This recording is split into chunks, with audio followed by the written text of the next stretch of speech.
আপনাকে কথা দিচ্ছি, যখন আমি পারবো না তখন আমি নিজে থেকে আপনাকে এসে বলবো। কি বলবো, কেউ তো আমার কথা কোনো গেরাচ্ছি করে না। যাকে এখন আর আগের মতো ওই খালি পেটে যাসনি, একদম ভর পেটে তবে যাবি, বুঝতে পেরেছিস? আর টিফিন দিয়ে দিচ্ছি, দয়া করে সেটা নিয়ে যাবি, বাইরে থেকে কোনো কিছু খাবি না। দুজনকেই টিফিন দিচ্ছি, ঠিক আছে?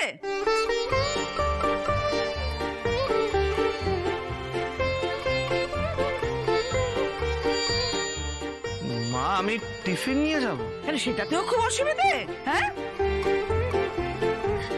না না মা, আপনি টিফিন বানিয়েছেন? ও না নিক মা, আমি নিয়ে যাব। আজকে থেকে আমি কোনো বাইরের খাবার খাবো না। উদ্ধার করলি আমাকে, যাই টিফিনটা নিয়ে আসি।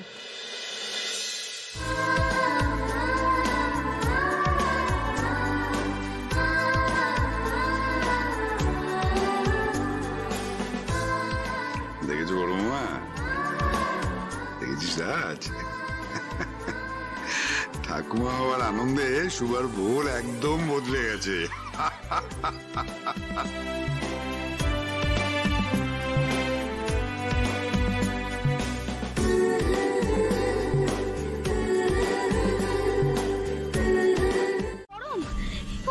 কি হয়েছে, এভাবে পড়ে আছেন কেন? কেউ কিছু জানেন আপনারা? উনি রাস্তাতেই পড়েছিলেন। কিন্তু ওনাকে দেখে তো ভালো বাড়ির মানুষই মনে হচ্ছে। আচমকা এখানে কি করে পড়ে গেলেন? আমি তো কিছুই বুঝতে পারছি না কি হয়েছে। কি হলো শ্রী, ওনার কি হয়েছে? দেখো না, উনি এখানে এভাবে পড়ে আছেন, গায়ে জ্বর, গুরুতর অসুস্থ উনি। আমার মনে হয় ওনার হয়তো আশেপাশে কোথাও বাড়ি, হয়তো রাস্তায় বেরিয়েছিলেন আর আচমকাই মাথাটা ঘুরে গেছে, অসুস্থ হয়ে পড়েছেন। হতে পারে দিদি, আপনি ঠিকই বলেছেন। না দিদি, আমি ওনাকে দুদিন ধরে এখানেই দেখছি। আমি কথা বলেছিলাম ওনার সঙ্গে, তখন উনি বলেছিলেন ওনার ছেলে নাকি ওনাকে এখানে বসিয়ে দিয়ে গেছেন, আর বলেছেন মা আমি একটা জিনিস আনতে ভুলে গেছি, তুমি এখানে একটু বসো, আমি এক্ষুনি আসছি। আর সেই যে গেছে, আর আসেনি। আর এখন দেখছি এই ঘটনা। ছি ছি ছি, এরকমও সন্তান হয়? মায়ের সাথে কি এরকম করে? কি সাংঘাতিক ঘটনা! কি করে যে এত নিষ্ঠুর হতে পারে, নিজের মায়ের সাথে কি এরকম করতে পারে? এই বয়সে কত কিছু না সহ্য করতে হচ্ছে ওনাকে। মাসিমা আমাকে বলেছিলেন উনি নাকি সুগারের পেশেন্ট। সুগারের পেশেন্ট? এভাবে তাহলে তো লাইফ রিস্ক হতে পারে। এই রাজ, আমাদের ইমিডিয়েট কিছু করতে হবে। আমাদের সার্ভিস আছে তো, আমাদের সার্ভিস তো সবার জন্য। শ্রী বলছিলাম আমি কি থানায় একবার কল করি? আরে বাবা, থানায় খবর দিতে দিতে লেট হয়ে যাবে। ভাবতে পারছো একবার যদি সুগার ফল করে কি হতে পারে? Life risk. আরে কিছু দাঁড়াও, আমি আমাদের অ্যাম্বুলেন্সকে কল করছি। রাজ, অ্যাম্বুলেন্স আসতে আসতে অন্তত 5 থেকে 7 মিনিট তো সময় লেগেই যাবে। আমাদের গাড়ি আছে তো, বলছো ওনাকে একটু গাড়িতে নিয়ে যাবো, একটু হেল্প করুন না ওনাকে। এই তোর সব ঝাঁট দেওয়ার দরকার নেই। আমার মনটা কিন্তু কুডাক ডাকছে, মনে হচ্ছে কিছু একটা হয়েছে। সেই জন্যই তো বলছি কাজ ভাঙা শুভ না। হ্যাঁ, তুই এক কাজ কর তো, একবার ফোন করে খবর নিতে অফিসে সব ঠিক আছে কিনা। আরে কি শুরু করলে তুমি? আচ্ছা আমি কিছু বুঝতে পারছি না, মানে ওরা নিজেরা কাজ করবে না, তোমার দুশ্চিন্তার জন্য ওরা পাগল হবে? আমি কিছু বুঝতে পারছি। তুমি যাই বলো না কেন, আমার মন বলছে কিছু একটা ঘটনা ঘটেছে। কিরকম একটা উথাল পাতাল হচ্ছে মনের মধ্যে। তুই কি কথা বলছিস শুনতে পাচ্ছিস না? সবসময় তো ফোন নিয়ে মেনে করতে থাকিস। এখন বলছি কানে যাচ্ছে না কথাটা। যাচ্ছি, যা তাড়াতাড়ি যা।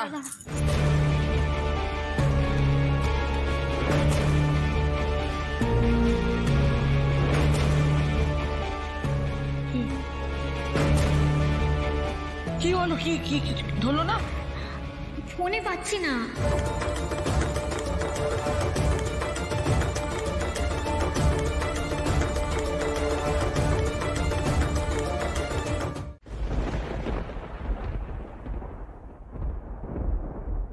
দাদা দাদা, এসব কি করে হলো? বুঝতে পারছি না রে, সবকিছু কেমন একটা গলে যাচ্ছে, মনে হচ্ছে সব শেষ হয়ে গেল। না দাদা, আমার খুব ভয় লাগছে। এবারে লাভলি আমায় ফোন করেছিল, আমি না বলে দিয়েছি ওকে সবটা। বাড়িতে এসব শোনার পরে কি অবস্থা কে জানে এখন। বাদল, তুই বাড়িতে জানিয়েছিস? তুই বাড়িতে জানাতে গেলি মানে? আরে তুই বুঝতে পারছিস না, একটা এত বড় ঘটনা মা বাবাকে জানাবো না? আমি ঠিক সময়ে জানাতা। ডক্টর শোনো না, বলছিলাম শ্রী কেমন আছে? ও ঠিক আছে তো? ও ঠিক হয়ে যাবে তো? সব ঠিক আছে তো? আপনি ওনার কে হন? আমি ওর হাজবেন্ড। আমি ওকে এখানে এনেছি। বলছি ডক্টর শ্রী এর জ্ঞান ফিরেছে তো? না, এখনো পেশেন্টের জ্ঞান ফেরেনি, সেটা আমার কাছে দুশ্চিন্তার বিষয়। অনেকটা ব্লাড বেরিয়ে গেছে, আমরা স্ক্যান করার ব্যবস্থা করছি আর কয়েকটা টেস্ট করছি। ডক্টর প্লিজ, যেভাবে হোক শ্রীকে সুস্থ করে তুলুন প্লিজ। Doctor please. আমরা 100% চেষ্টা করছি। কোথায় গেল যে রাজ? এই তো ও রাজ বাবা, বৌমা কেমন আছে? হ্যাঁ, পেটের বাচ্চাটা ঠিক আছে তো? কি বলছেন কি? Patient pregnant.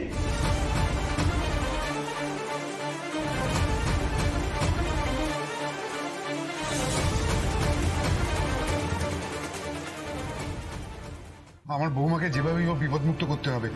ও প্রেগনেন্ট। এটা আমাকে আগে বলেননি কেন? না মানে আপনারা তাড়াহুড়ো করে স্ত্রীকে ভেতরে নিয়ে চলে গেলেন, মানে আমি বলার সুযোগটাই পাইনি। এটা না একদম ঠিক হয়নি। প্রথম থেকে তোদের বলে দেওয়া উচিত ছিল যে তোর বউয়ের বাচ্চা হবে। আমি দেখছি তোরা কিন্তু এই ব্যাপারে এই বাচ্চাটা না একদম যত্ন নিচ্ছিস না, নিজের খেয়াল মতো চলছিস, যা পাচ্ছিস তাই করছিস। আর আজ এত বড় একটা কাণ্ড ঘটালি, বুঝতে পারছি না তোরা ওর বাবা মা না অন্য কিছু। প্লিজ মা এইভাবে বলো না। দেখো মা, ওরা তাড়াহুড়োতে স্ত্রীকে ভেতরে নিয়ে চলে গেছে, আর সেই জন্যই ওনাকে কিছু বলা হয়নি। মা, আমি আর স্ত্রী দুজনেই বাচ্চাকে নিয়ে যথেষ্ট দায়িত্ববান। সে নমুনা তো দেখতেই পাচ্ছি। ওই বই করে বারণ করার পরও আমার কথা শুনছিস না। যদি আমার কথা শুনতিস তাহলে এই কাণ্ডটা ঘটতোই না। শুভা, দয়া করে তুমি থামো।